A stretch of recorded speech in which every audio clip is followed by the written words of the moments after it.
दोस्तों आज मैं आपसे बात करने वाला हूं एक बहुत ही गंभीर समस्या के बारे में। और ये समस्या इतनी ज़्यादा बढ़ती चली जा रही है कि भारत में 20 से 30% मौतों की जिम्मेदार ये बीमारी मानी जाने लगी है। और इस बीमारी का सबसे बड़ा कारण जो है वो है हमारा खान पान। इस बीमारी को दोस्तों लिवर सिरोसिस कहा जाता है। ये बीमारी लिवर के कैंसर के बाद सबसे ज़्यादा गंभीर बीमारी मानी जाती है। और इसका जो पेशेंट होता है उसमें ये निश्चित मान लिया जाता है कि धीरे धीरे ये समय के साथ मृत्यु इस पेशेंट की हो जाएगी। तो आज मैं इसी लिवर सिरोसिस के बारे में आपको बताने वाला हूं। दोस्तों आपने अपनी शरीर में देखा होगा कि जब भी आपको कहीं चोट लग जाती है तो वहां पर एक ब्लैक कलर की लेयर का फॉर्मेशन हो जाता है। ठीक ऐसे ही प्रोसेस हमारे लिवर में भी होती है। चूंकि लिवर का काम होता है कि जो हमारे शरीर में विषैले पदार्थ पहुंच जाते हैं, मान लीजिए कि आप लोग बहुत ज्यादा तला चिकना खाना खाते हैं, पुड़ी पराठे बहुत ज्यादा खाते हैं, फैटी फूड बहुत ज्यादा खाते हैं, बाजार का खाना बहुत ज्यादा खाते हैं, नॉनवेज बहुत ज्यादा खाते हैं यानी कि मांसाहार बहुत ज्यादा करते हैं, अल्कोहल का सेवन बहुत ज्यादा करते हैं, तो निश्चित रूप से मानिए कि आपके लिवर को बहुत ज्यादा डैमेज हो रहा है। क्योंकि लिवर ही है जो हमारी बॉडी में डिटॉक्सिफिकेशन का काम करता है। तो जब वो डिटॉक्सिफिकेशन कर रहा होता है तब वहां पर उसकी जो कोशिकाएं होती हैं यानी कि लिवर की कोशिकाएं होती हैं वो निश्चित रूप से डेड होती हैं। दोस्तों आपने देखा होगा कि जब भी किन्हीं दो लोगों की, दो सेनाओं की लड़ाई होती है तो दोनों सेनाओं के लोगों की मृत्यु उसमें निश्चित रूप से होती है। ठीक उसी प्रकार जब वो डिटॉक्सिफिकेशन कर रहा होता है लिवर, तो लिवर की कोशिकाएं भी डैमेज होती चली जाती हैं और उनकी मृत्यु वहां पर हो जाती है। जब वहां पर डैमेज हो जाता है तो धीरे धीरे वहां पर फाइब्रोसिस डेवलप होने लगती है और इसी अवस्था को लिवर की सिरोसिस कहा जाता है। दोस्तों ये जो सिरोसिस होती है ये नॉन रिवर्सिबल होती है, यानी कि इसको ठीक नहीं किया जा सकता। इसका जो क्लासिफिकेशन किया जाता है दोस्तों वो 3 प्रकार से किया जाता है। पहला होता है अपेक्षाकृत हल्का, यानी कि शुरुआती अवस्था होती है। दूसरा होता है मध्यम, वहां पर सिम्टम्स आने शुरू हो जाते हैं। और तीसरी अवस्था जो होती है वो गंभीर होती है। सामान्यतः डॉक्टर इसे कंपनसेटेड और डिकम्पनसेटेड 2 प्रकार से भी डिवाइड करते हैं। कंपनसेटेड का मतलब होता है कि लिवर में सिरोसिस तो होना शुरू हो गई है लेकिन अभी भी वो अपना काम ठीक तरह से कर पा रहा है। और डिकम्पनसेटेड का मतलब होता है कि लिवर अब उस स्थिति में पहुंच चुका है कि अब उसमें नॉर्मल काम करने की क्षमता नहीं बची है और अब आपकी बॉडी में बहुत सारे सिम्टम्स आना शुरू हो गए हैं। तो यदि हम इसके सिम्टम्स की बात करते हैं तो शुरुआती अवस्था में जो सिम्टम्स दिखाई देते हैं उनमें सबसे पहला होता है कि स्किन पर आपको लाल लाल कलर की वेन्स दिखाई देने लगेंगी। इसके साथ ही थकान होने लगती है, भूख नहीं लगती है, उल्टी आने की इच्छा होती है, उबके आना जिसे बोलते हैं, नौशिया आना जिसे बोलते हैं, नींद ना आना भी इसके साथ एसोसिएटेड होता है। उल्टियां भी बहुत सारे लोगों को आने लगती हैं, त्वचा पर इचिंग होने लगती, खुजली चलने लगती है। शुरुआती अवस्था जो होती है पीलिया की, उस अवस्था में ये लक्षण दिखाई देते हैं। इसके साथ ही दोस्तों वजन कम होता चला जाता है और लिवर वाली जगह पर दर्द होता है। जैसे जैसे सिरोसिस की स्थिति बढ़ती जाती है वैसे वैसे पेशेंट की दिल की धड़कन तेज होती चली जाती है, मांसपेशियों में ऐंठन आती रहती है, नाक से खून बहना शुरू हो जाता है, दाहिने कंधे में दर्द होने लगता है, सांस फूलती है, व्यक्तित्व में बदलाव होने लगता है, मसूड़ों से खून बहता है, मल का रंग तारकोल जैसा हो जाता है या फिर अधिक पीले रंग का होने लगता है, पेशाब का रंग गहरा हो जाता है, उल्टी के साथ कभी कभी खून आने लगता है, चलने या हिलने डुलने संबंधी समस्याएं होने लगती हैं, शरीर और ऊपरी बाजू की सघनता में कमी आने लगती है, भ्रम की स्थिति डेवलप हो जाती है, सेक्सुअल ड्राइव में उसकी कमी आने लगती है, याददाश्त उसकी कमजोर होने लगती है, बार बार उसे बुखार आता है, संक्रमण होने लगता है, इन्फेक्शन होता है, चक्कर आने की शिकायत हो जाती है, पैरों में और टखनों में तरल पदार्थ डेवलप होने लगते हैं, इडीमा वहां पर इकट्ठा हो जाता है, इडीमा वहां पर डेवलप होने लगता है, बाल झड़ने लगते हैं, त्वचा नीली होने लगती है, पीलिया डेवलप होने लगता है और आंखें और जीभ जो है वो सफेद होने लगती है। यही सारे लक्षण दोस्तों लिवर सिरोसिस के होते हैं।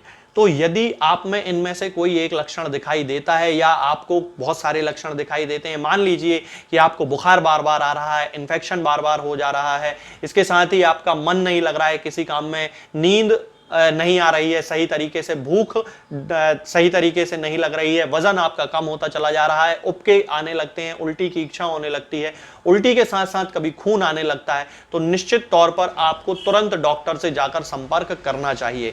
यही सारे लिवर सिरोसिस के लक्षण होते हैं।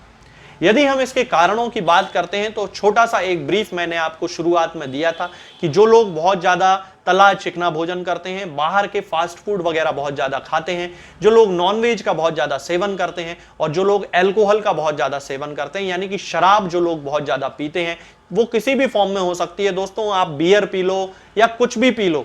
यदि आप अल्कोहल का सेवन करते हैं तो निश्चित रूप से आपका जो लिवर है वो उसको डिटॉक्सिफिकेशन करने के कारण डैमेज हो रहा है और यही डैमेज करने की स्थिति आपकी बॉडी में सिरोसिस को डेवलप कर देती है। दोस्तों, यदि हम इसको बचाव के बारे में सोचें कि हम लिवर सिरोसिस को किस तरह से ठीक कर सकते हैं या हम उससे किस तरह बच सकते हैं, तो इसका सबसे अच्छा उपाय है कि दोस्तों हमें अपने खाने में ग्रीन वेजिटेबल्स को शामिल करना चाहिए। ऐसे पदार्थ जो हमारा शरीर डाइजेस्ट नहीं कर पाता है, यानी कि नॉनवेज यानी मांसाहार, अल्कोहल, बहुत ज्यादा तला चिकना खाना, फास्ट फूड, इन सब चीजों को हमें अवॉइड करना चाहिए दोस्तों।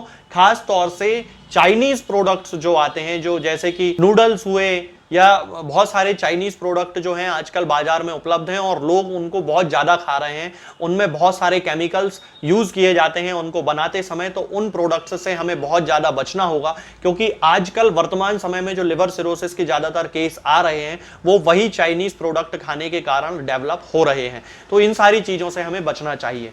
होम्योपैथिक दवाओं की यदि हम बात करते हैं तो होम्योपैथी में बहुत सारी दवाएं होती हैं, जैसे कि कार्डुअस मैराइनस है। इसका मदर टिंचर 10-10 बूंद दिन में 3 बार आधे कप या 1 कप पानी में मिलाकर पीना चाहिए। इसके साथ चैलिडोनियम का मदर टिंचर आता है, वो भी 10-10 बूंद दिन में 3 बार आधे कप या 1 कप पानी में मिलाकर हम पी सकते हैं। लाइकोपोडियम एक बहुत अच्छी मेडिसिन मानी जाती है। यदि पेशेंट के सिम्टम लाइकोपोडियम से मिलते हैं तो निश्चित तौर पर ये लिवर सिरोसिस के केसेस में या फिर फैटी लिवर के केसेस में भी पेशेंट की बहुत ज्यादा हेल्प करती है। नेट्रम सल्फ बहुत अच्छी मेडिसिन मानी जाती है, नेट्रम फॉस बहुत अच्छी मेडिसिन मानी जाती है। ये दोनों मेडिसिन हम 6 पोटेंसी में यूज करना चाहिए, यानी 6x पोटेंसी में हमें यूज करना चाहिए और इनकी 4-4 टैबलेट दिन में 3 बार हमें पेशेंट को देना चाहिए। इसके अलावा दोस्तों होम्योपैथी में ज्यादातर जो दवाएं दी जाती हैं वो पेशेंट के सिम्टम्स के आधार पर ही दी जाती हैं, इसलिए डॉक्टर से जाके अपनी केस टेकिंग करा के आपको ये दवाएं आप लेना शुरू कर सकते हैं। एक और खास बात है दोस्तों कि आजकल हम अपने शरीर में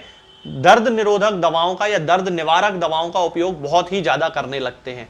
बहुत ज्यादा ऐसे मैंने पेशेंट्स देखे हैं जिनको थोड़ा सा भी सिर दर्द होता है वो कॉम्बीफ्लेम खा लेते हैं या फिर वो कोई भी पेन किलर खा लेते हैं, निमेसोलाइड वगैरह खा लेते हैं। ये जो सारे पेन किलर्स होते हैं निश्चित तौर पर ये आपके लिवर में जाके आपको डैमेज करते हैं, आपके लिवर को डैमेज कर देते हैं और फिर ये सिरोसिस का कारण बन जाते हैं। तो हमें इस तरह की दर्द निवारक दवाओं को भी नहीं खाना चाहिए, पेन किलर्स को भी नहीं खाना चाहिए। जिन लोगों को पेन किलर खाने की आदत बहुत ज्यादा होती है उनमें लिवर सिरोसिस के जो चांसेस होते हैं वो बहुत ही ज्यादा बढ़ जाते हैं। तो इन सारी चीजों का हमें ध्यान रखना है कि नॉनवेज नहीं खाना है, बहुत ज्यादा फास्ट फूड बहुत ज्यादा नहीं खाना है। खास तौर से जो चाइनीज प्रोडक्ट आते हैं, नूडल्स हो गए, मोमोज हो गए या जो भी चाउमीन वगैरह, ये जो जितने भी प्रोडक्ट्स होते हैं जिनमें बहुत सारे केमिकल्स मिला के उनको बनाया जाता है, उनको अवॉइड करना है। और इसके साथ ही पेन किलर्स नहीं खाना है, अल्कोहल का सेवन बिल्कुल भी नहीं करना है।